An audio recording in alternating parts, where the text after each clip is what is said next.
اعوذ باللہ من الشیطان الرجیم بسم اللہ الرحمن الرحیم۔ خلاصہ 14ویں پارے کا۔ اس پارے میں 2 حصے ہیں۔ پہلا حصہ سورہ ہجر مکمل ہے اور دوسرا حصہ سورہ نحل مکمل ہے۔ نمبر پہلا، سورہ ہجر میں 4 باتیں یہ بتائی گئی ہیں۔ پہلی، کفار کی آرزو۔ آخرت میں جب کفار مسلمانوں کو مزے میں اور خود کو عذاب میں دیکھیں گے تو تمنا کریں گے کہ کاش وہ بھی مسلمان ہو جاتے۔ نمبر 2، قرآن کی حفاظت۔ اللہ تعالیٰ نے قیامت تک کے لیے قرآن کی حفاظت کا ذمہ لیا ہے۔ نمبر 3، انسان کی تخلیق۔ اللہ تعالیٰ نے انسان کو مٹی سے بنایا، فرشتوں کا مسجود بنایا، شیطان مردود ہوا، اس نے قیامت تک انسانوں کو گمراہ کرنے کی قسم کھا لی۔ نمبر 4، 3 قصے۔ پہلا قصہ، حضرت ابراہیم علیہ السلام کو فرشتوں نے آ کر بیٹے کی خوشخبری دی۔ اس وقت ان کی اہلیہ بہت بوڑھی تھی، بظاہر یہ ولادت کی عمر نہ تھی، اس لیے آپ کو بیٹے کی خوشخبری سن کر خوشی بھی نہیں ہوئی اور تعجب بھی ہوا۔ فرشتوں نے کہا، ہم آپ کو سچی خوشخبری سنا رہے ہیں، آپ مایوس نہ ہوں۔ آپ نے فرمایا کہ اللہ کی رحمت سے مایوس ہونا تو صرف گمراہوں کا کام ہے۔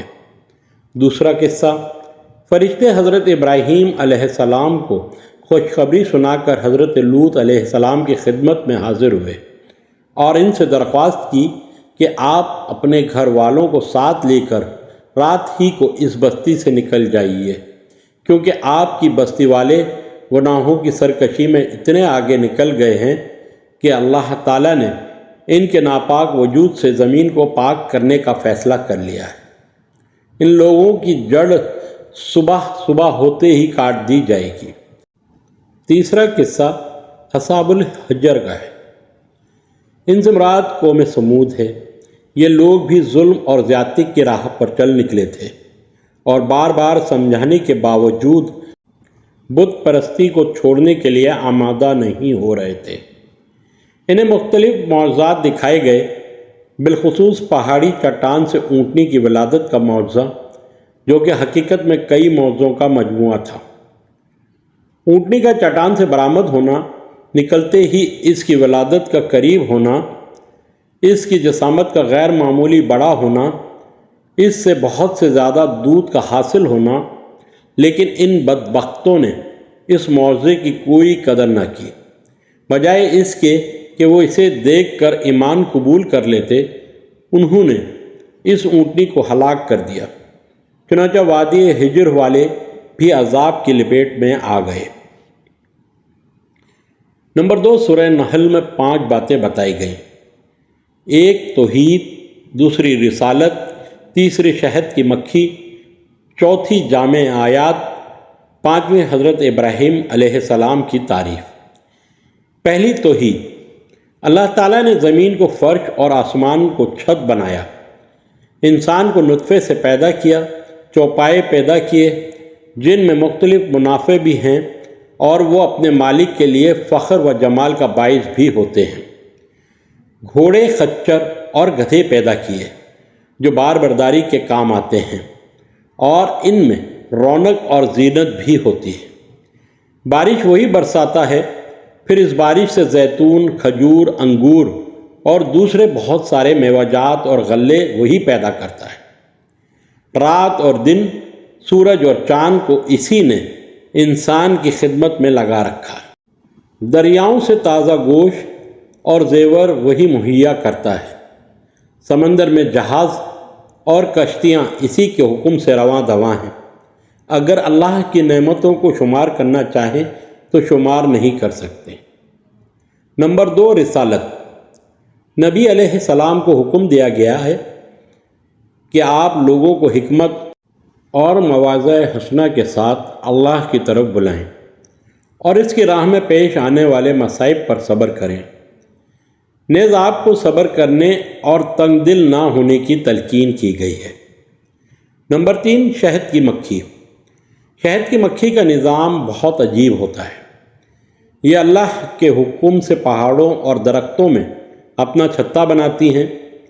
یہ مختلف قسم کے پھولوں کا رس چوستی ہیں، پھر ان سے اللہ تعالیٰ شہد نکالتے ہیں جس کے رنگ مختلف ہوتے ہیں، اور اس شہد میں اللہ نے انسانوں کی بیماریوں کے لیے شفا رکھی ہے۔ نمبر 4، جامع آیات۔ اس سورت کی آیت نمبر 90 میں 3 باتوں کا حکم دیا گیا ہے اور 3 باتوں سے منع کیا گیا ہے۔ عبادات اور معاملات میں عدل، ہر ایک کے ساتھ اچھا سلوک اور قرابت داروں کے ساتھ تعاون کرنے کا حکم دیا گیا ہے، اور واضح برائی، منع کردہ کاموں اور ظلم کرنے سے روکا گیا ہے۔ نمبر 5، حضرت ابراہیم علیہ السلام کی تعریف۔ حضرت ابراہیم علیہ السلام زندگی بھر توحید خالص پر جمے رہے۔ حضور اکرم صلی اللہ علیہ وسلم کو ان کی ملت کے اتباع کا حکم دیا گیا۔ 14ویں پارے کا آغاز سورۃ الحجر سے ہوتا ہے۔ 14ویں پارے کے شروع میں اللہ تعالیٰ نے اس امر کا ذکر کیا ہے کہ کافر رسول اللہ صلی اللہ علیہ وسلم کی ذات اقدس کو تنقید کا نشانہ بناتے ہوئے کہتے کہ اگر آپ سچے ہیں تو ہمارے لیے فرشتوں کو کیوں لے کر نہیں آتے؟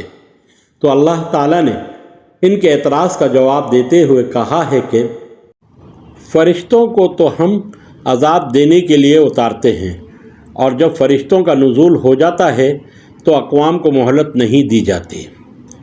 قرآن مجید کے نزول پر شک اور اعتراض کرنے والے کافروں کو مخاطب ہو کر اللہ تعالیٰ نے کہا کہ بے شک ہم نے ہی ذکر مراد فرقان حمید کو نازل کیا ہے اور ہم ہی اس کی حفاظت کرنے والے ہیں۔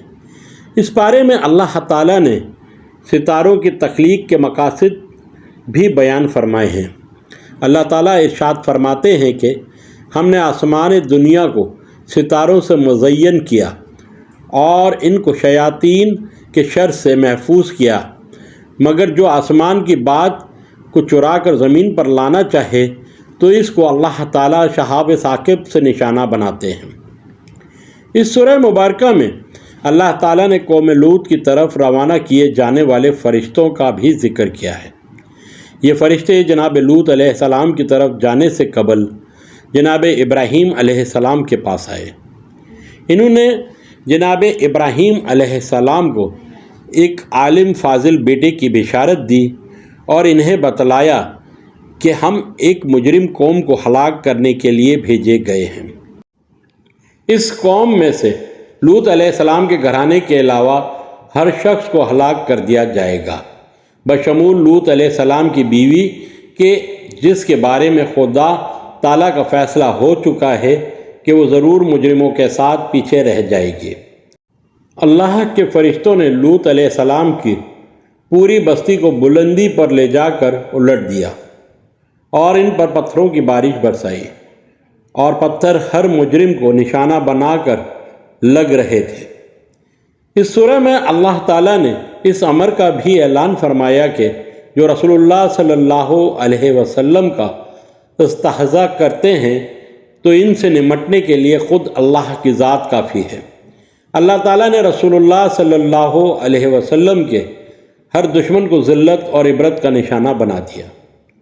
ابو جہل، عتبہ، شیبہ، ولید، امیہ بن خلف اور عقبہ بن ابی معیط رسول اللہ صلی اللہ علیہ وسلم کا استہزاء کرتے تھے۔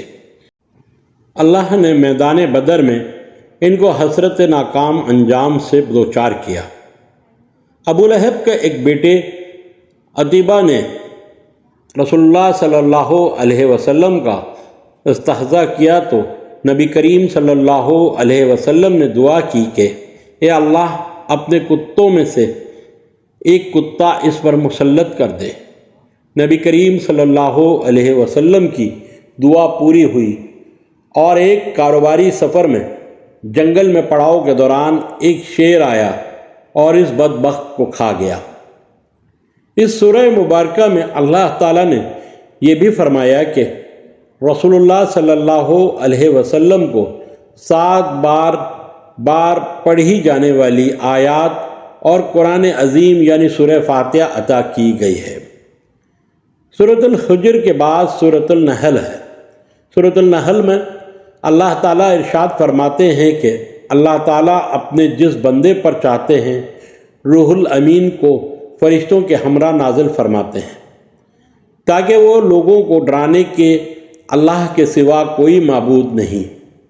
سورۃ النحل میں اللہ تعالیٰ نے یہ بھی بیان کیا کہ اللہ تعالیٰ نے انسانوں کے لیے انواع و اقسام کی سواریوں کو پیدا فرمایا۔ اللہ تعالیٰ نے گھوڑوں، خچروں اور گدھوں کو پیدا کیا اور وہ کچھ پیدا فرمایا جس کو انسان نہیں جانتا۔ اس پارے میں اللہ تعالیٰ نے 2 خداؤں کے تصور کو بھی نفی کی اور کہا انسانوں کو 2 الہ نہیں پکڑنے چاہیے، بے شک وہ اکیلا اللہ ہے۔ ثانویت کا عقیدہ در حقیقت آتش پرستوں میں موجود تھا اور وہ 2 خداؤں کی بات کیا کرتے تھے۔ اللہ تعالیٰ نے ان کے عقیدے کو رد کیا اور ایک اور مقام پر ارشاد فرمایا کہ اگر زمین و آسمان میں 2 الہ ہوتے تو ہر طرف فساد ہوتا، یعنی دونوں معبودوں کے احکامات آپس میں ٹکراتے اور کہیں اعتدال نہ ہوتا۔ اس پارے میں اللہ تعالیٰ نے انسانوں کی توجہ مویشیوں کی طرف بھی مبذول کروائی اور کہا کہ چوپایوں میں انسانوں کے لیے عبرت ہے کہ اللہ تعالیٰ نے ہمیں ان کے پیٹوں سے خالص دودھ پلاتے ہیں جو خون اور گوبر کے درمیان سے نکلتا ہے، لیکن اس میں نہ خون کی رنگت ہوتی ہے اور نہ فضلے کی گندگی، اور فلٹریشن کا یہ غیر معمولی پلانٹ خالق کائنات کی کاریگری کا منہ بولتا ثبوت ہے۔ اس بارے میں اللہ تعالیٰ نے یہ بھی بیان کیا کہ پرندوں کو فضائے بسیط میں اللہ تعالیٰ ہی سہارا دیتے ہیں۔ اس بارے میں اللہ تعالیٰ نے یہ بھی ارشاد فرمایا کہ اللہ تعالیٰ نے ہمارے گھروں کو ہمارے لیے جائے سکونت بنایا ہے۔ جو سکون انسان کو اپنے گھر میں حاصل ہوتا ہے وہ کسی دوسرے مقام پر حاصل نہیں ہوتا۔ اس بارے میں اللہ تعالیٰ نے یہ بھی بتلایا کہ اللہ تعالیٰ رسول اللہ صلی اللہ علیہ وسلم پر قرآن مجید کو اس لیے نازل فرمایا تاکہ وہ لوگوں کو بیان کریں جو ان پر نازل کیا گیا ہے۔ گویا کہ رسول اللہ صلی اللہ علیہ وسلم کے فرامین اور آپ علیہ الصلاۃ والسلام کی سنتیں قرآن مجید کے بیان اور وحی الہی کی حیثیت ہی رکھتی ہیں۔ اس سورہ مبارکہ میں اللہ تعالیٰ نے کافروں کی ہرزہ سرائی کا ذکر کیا کہ وہ کہا کرتے تھے کہ رسول اللہ صلی اللہ علیہ وسلم پر قرآن اللہ کی طرف سے نازل نہیں ہوا، بلکہ محمد صلی اللہ علیہ وسلم روم کے ایک نو مسلم مراد صہیب رومی سے باتیں سن کر اس کو آگے لوگوں کو سناتے ہیں۔ رسول اللہ صلی اللہ علیہ وسلم کی طرف سے اللہ نے خود جواب دیا کہ جس آدمی کے بارے میں ان کا یہ گمان ہے کہ وہ رسول اللہ صلی اللہ علیہ وسلم کو سکھلاتا ہے وہ تو اجمی ہے، جبکہ رسول اللہ صلی اللہ علیہ وسلم پر نازل ہونے والے قرآن کی زبان تو فصیح عربی مبین ہے۔ اللہ تعالیٰ نے یہ بھی ارشاد فرمایا کہ اللہ تعالیٰ نے قرآن مجید کو روح القدس کے ذریعے رسول اللہ صلی اللہ علیہ وسلم کے قلب پر نازل کیا تاکہ مومنوں کو ثابت قدم رکھا جائے، اور اس میں مسلمانوں کے لیے ہدایت اور بشارت ہے۔ اس سورہ میں اللہ تبارک تعالیٰ نے سبا کی بستی کا بھی ذکر کیا ہے جس کو اللہ تبارک تعالیٰ نے رزق اور امن کی جملہ نعمتوں سے نواز رکھا تھا، لیکن وہ اللہ تبارک تعالیٰ کی ناشکری اور نافرمانی کے کاموں میں مشغول ہو گئے، تو اللہ تبارک تعالیٰ نے ان سے امن کو چھین کر خوف اور رزق کو چھین کر بھوک میں انہیں مبتلا کر دیا تھا۔ اس واقعے سے یہ ثابت ہوتا ہے کہ قوموں کے امن اور معیشت کا تعلق اللہ تبارک و تعالیٰ کی نافرما برداری کے ساتھ ہے، اور جب کوئی قوم اللہ کی نافرمانی اور ناشکری کا ارتکاب کرتی ہے تو اللہ تعالیٰ ان کو بد امنی اور بھوک میں مبتلا کر دیتے ہیں۔ اس پارے میں اللہ تعالیٰ نے جناب ابراہیم علیہ السلام کی تعریف کرتے ہوئے ارشاد فرمایا کہ بے شک ابراہیم علیہ السلام اکیلی ہی امت تھے، وہ اللہ کے تابع فرمان اور یکسو مسلمان تھے، انہوں نے کبھی بھی شرک نہیں کیا، اللہ تعالیٰ کی نعمتوں کا شکر ادا کرنے والے تھے، اللہ تعالیٰ نے ان کو قبول کر لیا تھا اور ان کو سیدھے راستے پر چلا دیا تھا۔ اس پارے میں اللہ تبارک تعالیٰ نے دعوت تبلیغ کا طریقہ بھی بتلایا کہ دعوت دین کا کام بڑی حکمت اور اچھی نصیحت کے ساتھ ہونا چاہیے۔ بے شک اللہ کو پتہ ہے کہ کون اس کے راستے سے بھٹکا ہوا ہے اور کون ہدایت پر ہے۔ اس پارے میں اللہ تعالیٰ نے اعدائے دین کی تکلیفوں پر صبر کرنے کو اچھا عمل قرار دیا ہے، اور یہ بھی بتلایا کہ صبر اللہ و تبارک تعالیٰ کی ذات پر یقین رکھ کر ہی ہو سکتا ہے۔ پارے کے آخر میں اللہ تعالیٰ نے ارشاد فرمایا کہ بے شک اللہ تقوی اختیار کرنے والوں اور نیکوکاروں کے ساتھ ہے۔ اللہ تعالیٰ کی تائید حاصل کرنے کے لیے اللہ و تبارک تعالیٰ کا ڈر اور نیکی کے راستے پر استقامت درکار ہے۔ جس انسان کو یہ دو چیزیں حاصل ہو جائیں گی یقیناً اس کو اللہ کی تائید بھی حاصل ہو جائے گی۔ اللہ تعالیٰ سے دعا ہے کہ وہ ہمیں قرآن مجید پڑھنے، پڑھانے، سمجھنے اور سمجھانے کی توفیق عطا فرمائے اور اس پر عمل کرنے کی توفیق دے، آمین یا رب العالمین۔ اسی کے ساتھ اجازت دیجیے ڈاکٹر سید نوید عبید اللہ کو۔ السلام علیکم ورحمۃ اللہ وبرکاتہ۔ اللہ رب العزت سے دعا ہے کہ قرآن اور حدیث پر چلتے ہوئے فرقہ واریت کی لعنت سے باہر نکلنے کی توفیق عطا فرمائے، آمین یا رب العالمین۔ السلام علیکم ورحمۃ اللہ وبرکاتہ۔